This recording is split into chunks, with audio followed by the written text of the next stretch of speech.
Hi hello friends, ನಮಸ್ತೆ. ಬನ್ನಿ video ಬಗ್ಗೆ ಮಾತಾಡೋಣ. ಅದಕ್ಕೆ ಮುಂಚೆ ನಾನು ವಿಡಿಯೋ ಫಸ್ಟ್ ಟೈಮ್ ನೋಡ್ತಾ ಇದ್ದರೆ ಒಂದು ಲೈಕ್ ಕೊಟ್ಟು ಒಂದು ಸಬ್ಸ್ಕ್ರೈಬರ್ ಆಗಿ, ಮತ್ತು ಆಲ್ ಬಟನ್ ಅಂತಿರುತ್ತೆ ಅದನ್ನು ಸೆಲೆಕ್ಟ್ ಮಾಡಿ. ನಾನು ಮಾಡೋ ವಿಡಿಯೋ ಎಲ್ಲ ನಿಮಗೆ ಫಸ್ಟ್ ಟೈಮ್ ನೋಟಿಫಿಕೇಷನ್ ಬರುತ್ತೆ. ಮತ್ತು ವಿಡಿಯೋ ಕೊನೆಯವರೆಗೂ ನೋಡಿ, ಟಿಪ್ಸ್ ತುಂಬ ಚೆನ್ನಾಗಿದ್ದಾವೆ.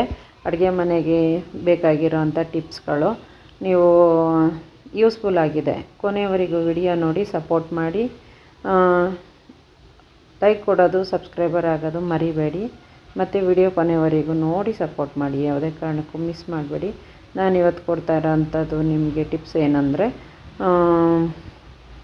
ಮತ್ತು ಶುಂಠಿ, ಮತ್ತು ಮಕ್ಕಳು ಊಟ ಮಾಡದೇ ಇರೋದು, ಮತ್ತು ಇದು ಎಂಥದ್ದು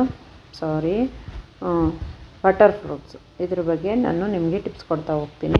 ಬನ್ನಿ, ಮನೆಗೆ ಶುಂಠಿ ತಗೊಂಡು ಬನ್ನಿ ಅಂತ ಮನೇಲಿ ಗಂಡಸರಿಗೆ ಏನಾದ್ರು ಹೇಳಿದ್ರೆ ಒಂದಷ್ಟು ಶುಂಠಿ ತಂದು ಒಂದೇ ಸತಿ ಕೊಟ್ಬಿಡ್ತಾರೆ. ಅದೇನಾಗುತ್ತೆ, ನಾವು ಮಡಗಿ ಎಲ್ಲ ಬೂಸ್ ಬಂದು ಇಲ್ಲ ಹುಳ ಹೊಡೆದು ಇಲ್ಲಾಂದರೆ ಒಂಥರ ಬತ್ತೋದಂಗಾಗಿ ಎಲ್ಲ ಏನು ಮಾಡ್ತೀವಿ, ಎಸ್ದುಬಿಡ್ತೀವಿ ತೆಗ್ದು ಅಲ್ವಾ. ಆ ಥರ ಮಾಡಬೇಡಿ. ಈಗ ನೋಡಿ, ಈ ಥರ ಕ್ಲೀನ್ ಮಾಡಿಬಿಟ್ಟು ನೀಟಾಗಿ ಅದರಲ್ಲಿರೋ ಮಣ್ಣು ಮತ್ತು ಇದೆಲ್ಲನೂ ತೆಗ್ದು ಕ್ಲೀನಾಗಿ ಒರೆಸ್ಬಿಟ್ಟು ತ್ಯಾವ ಮಾಡಬೇಡಿ. ಯಾವುದೇ ಕಾರಣಕ್ಕೂ ಶುಂಠಿನ ನೀಟಾಗಿ ಒರೆಸ್ಬಿಡಿ, ಮಣ್ಣೆಲ್ಲ ತೆಗೆದುಬಿಡಿ, ಒದ್ರುಬಿಟ್ಟು ನೀಟಾಗಿ ಕ್ಲೀನ್ ಮಾಡಿ ಸಂದಿಲೆಲ್ಲ ಕೈ ಹಾಕಿ ಹಿಂಗೆ ತೆಗೆದುಬಿಡಿ, ಮಣ್ಣೆಲ್ಲನೂ ತೆಗೆದುಬಿಟ್ಟು ಆ ಶುಂಠಿನ ನೀವು ಚೆನ್ನಾಗಿ ಗಾಳಿ ಆಡೋ ಜಾಗದಲ್ಲಿ ಒಂದು ಪ್ಲೇಟಲ್ಲೋ ಒಂದು ಯಾವ್ದಾದ್ರು ಪೇಪರ್ ಮೇಲೋ ಇಲ್ಲ ಒಂದು ಇದ್ರ ಮೇಲೆ ಬಿಸಿಲು ಮತ್ತು ಗಾಳಿ ಚೆನ್ನಾಗಿ ಆಡೋ ಅಂಥ ಜಾಗದಲ್ಲಿ ಮಡಗಿ. ಶುಂಠಿ ಒಣಗೋದ್ರೂ ಪರವಾಗಿಲ್ಲ, ಅದು ಡ್ರೈ ಆಗ್ತಾ ಹೋಗಲಿ, ಏನಾಗೋದಿಲ್ಲ. ಅದನ್ನು ಎಸೆಯೋಕ್ಕೆ ಹೋಗಬೇಡಿ ಫ್ರೆಂಡ್ಸ್. ಈ ಥರ ಡ್ರೈ ಆಗುತ್ತೆ ನೋಡಿ, ಈ ಥರ ಚಿಕ್ಕದಾಗಿ ಒಣಗಿ ಎಲ್ಲ ಒಣಗಿ ಈ ಥರ ಡ್ರೈ ಆಗುತ್ತೆ. ಇದು ಒಣ ಶುಂಠಿ. ನಾವು ದುಡ್ಡು ಕೊಟ್ಟು ತಗೊಳಕ್ಕೆ ಹೋದರೆ ಈ ಶುಂಠಿಗೆ ಗ್ರಾಮ್ಗೆ ಎಷ್ಟೊಂದು ದುಡ್ಡು ಹೇಳ್ತಾರೆ. ನಾವೇನಕ್ಕೆ ಮನೇಲೇ ಮಾಡ್ಕೋಬಾರ್ದು ಅನ್ನೋ ಐಡಿಯಾ ಬಂತು ನೋಡಿ. ನಾನು ಈ ಥರ ತಂದು ಮಡಗಿರೋ ಶುಂಠಿ ಎಲ್ಲ ಉಳಿದಿದ್ದೆಲ್ಲ ಈಗ ಒಣಗಿ ಮಡಗಿರ್ತವೇ ಈ ಥರ ಇದಾಗಿದೆ. ಅದನ್ನು ಕ್ಲೀನ್ ಮಾಡಿಟ್ಟಿದೆ ನಾನು, ಹಾಗೇ ಒರೆಸ್ಬಿಟ್ಟು ನೀಟಾಗಿ ಇಟ್ಟಿರ್ತೀನಿ. ಅದು ಹಾಗೆ ಮಡಗ್ದಂಗೆ ಮಣ್ಣುಗಿನ್ನಿದ್ರೂ ಅಕಸ್ಮಾತ್ ಉದ್ರೋಗಿರುತ್ತೆ. ಚೆನ್ನಾಗಿ ಬಿಸಿಲಲ್ಲಿ ಒಣಗಿರೋದ್ರಿಂದ ಕಿಟಕಿ ಹತ್ರನೋ ಇಲ್ಲ ಮನೆಯಲ್ಲಿ ಇದಿರುತ್ತಲ್ಲ ಸಿಟೌಟು, ಅಲ್ಲೆಲ್ಲರೂ ಇಟ್ಬಿಟ್ರೆ ಸಾಕು ಒಂದು ಪೇಪರ್ ಮೇಲೆ, ಅದ್ರ ಪಾಡ್ಗೆ ಅದು ಒಣಗಿಕೊಳ್ಳುತ್ತೆ, ಏನಾಗೋದಿಲ್ಲ. ಅದನ್ನು ಈ ಥರ ಮಿಕ್ಸಿಗೆ ಹಾಕಿ ನಾನು ಪೌಡ್ರ್ ಮಾಡ್ಕೊಂಡಿದ್ದೀನಿ ನೋಡಿ. ತುಂಬ ಚೆನ್ನಾಗಿ ಘಮ ಮನೆಯೆಲ್ಲ ಘಮ ಅನ್ನುತ್ತೆ ಫ್ರೆಂಡ್ಸ್. ಅದು ಪೌಡ್ರ್ ಮಾಡಬೇಕಾದ್ರೆ ನೀವು ನೋಡಬೇಕು, ಟ್ರೈ ಮಾಡಿ. ಆ ಶುಂಠಿನ ಪೌಡ್ರ್ ಮಾಡಿ ಒಂದು ಅದು ಸಿಪ್ಪೆ ನಾರು ಥರ ಎಲ್ಲ ಇದೆ, ನಾನು ಅದನ್ನೆಲ್ಲ ಎಸಿನಿಲ್ಲ. ಫಿಲ್ಟ್ರನ್ನು ಮಾಡೋದು ಬೇಡ, ಈ ಥರ ಪೌಡ್ರ್ ಮಾಡಿ ಮಡಿಕೊಂಡ್ರೆ ಸಾಕು ನೀವು. ಇದನ್ನಲ್ಲಿ ಏನು ಯೂಸ್ಫುಲ್ ಅಂತ ಹೇಳ್ತಾ ಹೋಗ್ತೀನಿ. ಇದನ್ನು ಪೌಡ್ರ್ ಮಾಡಿ ಒಂದು ಡಬ್ಬಕ್ಕೆ ನೀಟಾಗಿ ತುಂಬಿ ಮಡಿಕೊಳ್ಬೋದು. ಚೆನ್ನಾಗಿ ಒಣಗಕ್ಕೆ ಬಿಡಿ, ಆದರೆ ಮಾತ್ರ ಚೆನ್ನಾಗಿ ಫುಲ್ಲು ಡ್ರೈ ಆಗಬೇಕು. ಒಂದು ಸ್ವಲ್ಪ ತ್ಯಾವ ಇದ್ರೂ ಪೌಡ್ರು ಬೂಸ್ ಬರುತ್ತೆ.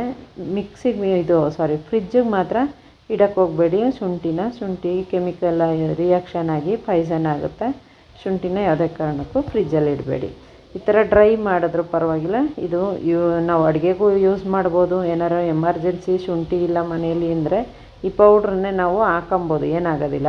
ಸೇಮ್ ಶುಂಠಿ ಟೇಸ್ಟೇ ಕೊಡುತ್ತೆ. ಮತ್ತು ನೀರಲ್ಲಿ ಅದು ಯೂಸ್ ಮಾಡೋದ್ರಿಂದ ನೋಡಿ, ಮಿಕ್ಸಿಯಲ್ಲೆಲ್ಲ ತಗೊಂಡು ಕ್ಲೀನಾಗಿ ಎತ್ಕೊಂಡಿದ್ದೀನಿ. ಇದೇ ಮಿಕ್ಸಿಗೆ ನಾನು ಇವಾಗ ಸಾಂಬಾರು ಮಾಡಬೇಕಾದ್ರೆ ಖಾರ ಆಡಿಸ್ಕೊಂಡೆ ಹಾಕ್ತೀನಿ. ಆ ಶುಂಠಿದು ಇದಿರುತ್ತೆ. ಆಮೇಲೆ ಈ ಪೌಡ್ರ್ ನೋಡಿ ಮಿಕ್ಕಿರುತ್ತಲ್ಲ, ಈ ಪೌಡ್ರನ್ನ ಫೇಸ್ಗೂ ಕೂಡ ನಾವು ಅಪ್ಲೈ ಮಾಡ್ಕೋಬೋದು. ಫೇಸ್ಗೂ ಅಪ್ಲೈ ಮಾಡ್ಬೋದು. ಇದು ಫೇಶಿಯಲೆಲ್ಲ ಮಾಡ್ಕೊಳ್ತೀವಲ್ಲ, ಆ ಟೈಪಲ್ಲಿ ಫೇಶಿಯಲ್ಗೂ ಕೂಡ ಯೂಸ್ ಮಾಡ್ಕೋಬೋದು ಶುಂಠಿಯಿಂದನೂ. ಮುಖನೂ ತುಂಬ ಕ್ಲೀನ್ ಆಗುತ್ತೆ. ಈ ಬಂಗೆಲ್ಲ ಇರುತ್ತಲ್ಲ ಅದೆಲ್ಲ ಹೋಗುತ್ತೆ.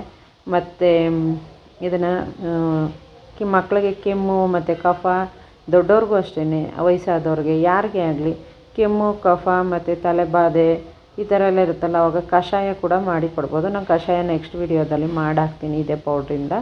ಮತ್ತು ನೆಕ್ಸ್ಟ್ ಟಿಪ್ಸು ಫ್ರೆಂಡ್ಸ್, ಮಕ್ಕಳು ಇಡ್ಲಿ ದೋಸೆ ಇಂಥವೆಲ್ಲ ತಿನ್ನೋದಿಲ್ಲ, ತುಂಬ ಹಠ ಮಾಡ್ತವೆ ನೋಡಿ. ಈ ಥರ ಸುಮ್ಮನೆ ಸಿಂಪಲ್ಲಾಗಿ ಒಂಚೂರು ಕ್ಯಾರೆಟು ಒಂಚೂರು ಬೀಟ್ರೂಟನ್ನು ತುರಿದ್ಬಿಟ್ಟು ಅದ್ರ ಮೇಲೆ ಈಗ ಹಾಕ್ಬಿಡಿ. ಆ ಇಡ್ಲಿ ನೋಡೋಕ್ಕೆ ಏನು ಸೂಪರಾಗಿರುತ್ತೆ ಅಂದರೆ ನೀವೇ ನೋಡಬೇಕು, ನಿಮಗೆ ಒಂಥರ ಖುಷಿಯಾಗುತ್ತೆ. ಹೌದಲ್ವ, ಇಡ್ಲಿ ಎಷ್ಟು ಚೆಂದ ಕಾಣಿಸ್ತೈತೆ ತಿನ್ನೋಕ್ಕೆ ಅಂತ. ಈ ಥರ ಬೆಂದ ಮೇಲೆ ಈಗ ಬರುತ್ತೆ, ಅದನ್ನು ತಟ್ಟೆಗೆ ಸರ್ವ್ ಮಾಡಿದ್ರೆ ಮಕ್ಕಳು ಖುಷಿಯಾಗಿ ತಿಂತವೆ ನೋಡಿ. ಒಂಥರ ಡಿಫ್ರೆಂಟಾಗಿದೆ ಅನ್ನೋ ಥರ ಖುಷಿಯಾಗಿ ಮಕ್ಕಳು ತಿಂತವೆ. ಯಾವುದೇ ಮಕ್ಕಳನ್ನು ತಿನ್ನಲ್ಲ ಅನ್ನೋ ನೀವು ಯೋಚನೆನೇ ಮಾಡೋದೇ ಬೇಕಾಗಿಲ್ಲ. ಅವರು ಇನ್ನೂ ಒಂದೆರಡು ಕೊಡಿ ಅಂತ ಕೇಳಿ ತಿಂತವೆ. ಯಾಕಂದರೆ ಅದರಲ್ಲಿ ಟೇಸ್ಟ್ ಕೂಡ ಒಂಥರ ಡಿಫ್ರೆಂಟಾಗಿ ಟೇಸ್ಟ್ ಕೊಡುತ್ತೆ. ಆ ಬೀಟ್ರೂಟ್ದು ಫ್ಲೇವರು ಮತ್ತು ಕ್ಯಾರೆಟ್ ಫ್ಲೇವರೆಲ್ಲ ಇಡ್ಲಿ ಎಳ್ಕೊಂಡಿರುತ್ತಲ್ಲ ಟೇಸ್ಟ್ ಕೂಡ ತುಂಬ ಚೆನ್ನಾಗಿರುತ್ತೆ. 1-2 ತಿನ್ನೋತಾವ ಮಕ್ಕಳು, 4-5 ತಿಂತವೆ. ಮಕ್ಕಳು ಹೊಟ್ಟೆ ತುಂಬ ತಿನ್ನೋದೇ ನಮಗೆ ಮೇಯ್ನ್ ಅಲ್ವಾ, ಅದೊಂದು. ಮತ್ತು ಈ ಬಟರ್ ಫ್ರೂಟ್ ಅಂತ ಬರುತ್ತೆ ಫ್ರೆಂಡ್ಸ್, ಬಟರ್ ಫ್ರೂಟ್ ನೀವು ನೋಡಿರಬೇಕು. ನೋಡಿಲ್ಲ ಅನ್ನೋದಿದ್ದರೆ ನಾನು ಇಲ್ಲಿ ವಿಡಿಯೋಲ್ಲಿ ಹಾಕಿದ್ದೀನಿ, ನೆಕ್ಸ್ಟ್ ಕ್ಲಿಪ್ಪಿಂಗ್ ಬರುತ್ತೆ. ಅದನ್ನು ಅಷ್ಟೇ ಮಕ್ಕಳಿಗೆ ತುಂಬ ಒಳ್ಳೆಯದು.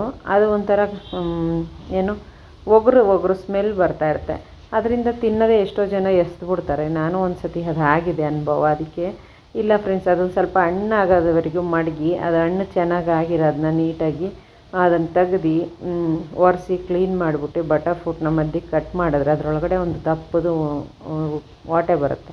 ಅದನ್ನು ತೆಗೆದುಬಿಟ್ರೆ ಈ ಮಾವಿನಕಾಯಿ ವಾಟೆ ಬರುತ್ತಲ್ಲ ಆ ಟೈಪೆಲ್ಲ ಇರುತ್ತೆ. ಅದನ್ನು ಸ್ಪೂನಲ್ಲಿ ಅದನ್ನೆಲ್ಲ ಚೆನ್ನಾಗಿ ಓರ್ಬಿಟ್ಟು ಅದಕ್ಕೆ ಸಕ್ಕರೆ ಹಾಕಿ ಮಿಕ್ಸಿಗೆ ಹಾಕಿ ಗ್ರೈಂಡ್ ಮಾಡಿದ್ರೆ ಜ್ಯೂಸ್ ಕೂಡ ಆಗುತ್ತೆ. ಬೇಡ ಅಂದರೆ ನೀವು ಹಾಗೆ ಸಕ್ಕರೆ ಹಾಕಿ ಮಕ್ಕಳಿಗೆ ಸ್ಮ್ಯಾಶ್ ಮಾಡಿಬಿಟ್ಟು ಕೊಡ್ಬೋದು. ತುಂಬ ಚೆನ್ನಾಗಿರುತ್ತೆ, ಮಕ್ಳಿಗೆ ತುಂಬ ಒಳ್ಳೆಯದು ಫ್ರೆಂಡ್ಸ್. ಮತ್ತು ಬೆಣ್ಣೆ ಏನಕ್ಕೆ ತೋರಿಸ್ತಾ ಇದ್ದೀನಿ ಅಂದರೆ ಮಕ್ಕಳಿಗೆ ಊಟದಲ್ಲಿ ಮುಖ್ಯ ಮೇಯ್ನು. ಮನೇಲೂ ಕೂಡ ಬೆಣ್ಣೆ ಮತ್ತು ಮೊಸರು ಹಾಲು ಇದ್ದೇ ಇರಬೇಕು, ಯಾವುದೇ ಕಾರಣಕ್ಕೂ ಇಲ್ಲ ಅನ್ನೋ ಪದ ಬರಬಾರ್ದು. ಒಂದು ಮನೇಲೇ ಮಾಡ್ಕೊಬೋದಂಥ ಬೆಣ್ಣೆ ಇದು. ನಾವು ಮನೇಲೇ ಸುಮಾರು ವಿಡಿಯೋ ಹಾಕಿದ್ದೀನಿ ಮಾಡೋದು ಹೇಗೆ ಅಂತೇಳಿ, ನೀವು ಬೇಕಿರೋ ವಿಡಿಯೋಗಳನ್ನ ನೋಡಿ ಈ ಮನೇಲಿ ಹೇಗೆ ಬೆಣ್ಣೆ ಮಾಡ್ಕೊಳ್ಳೋದು ಅಂತ ನೀವು ನೋಡಿ. ಮಕ್ಕಳಿಗೆ ಆದಷ್ಟು ಬೆಣ್ಣೆ ತಿನ್ನಿಸಿ, ತುಂಬ ಒಳ್ಳೆಯದು. ಮಕ್ಕಳು ಹೊಟ್ಟೆ ನೋವು ಮತ್ತು ಮೋಷನ್ ನೀಟಾಗಿ ಹೋಗೋಲ್ಲ ಅನ್ನೋ ಮಕ್ಳುಗಳಿಗೆ ಅವ್ರಿಗೆಲ್ಲ ತುಂಬ ಒಳ್ಳೆಯದಾಗುತ್ತೆ ಬಟರ್ ತಿನ್ನಿಸೋದ್ರಿಂದ. ನನ್ನ ವಿಡಿಯೋ ಕೊನೆವರೆಗೂ ನೋಡ್ತಾ ಇರೋರಿಗೆ ಧನ್ಯವಾದಗಳು. ಹೀಗೆ ನನ್ನ ವಿಡಿಯೋ ನೋಡಿ ಸಪೋರ್ಟ್ ಮಾಡ್ತಾಯಿರಿ. Thank you friends.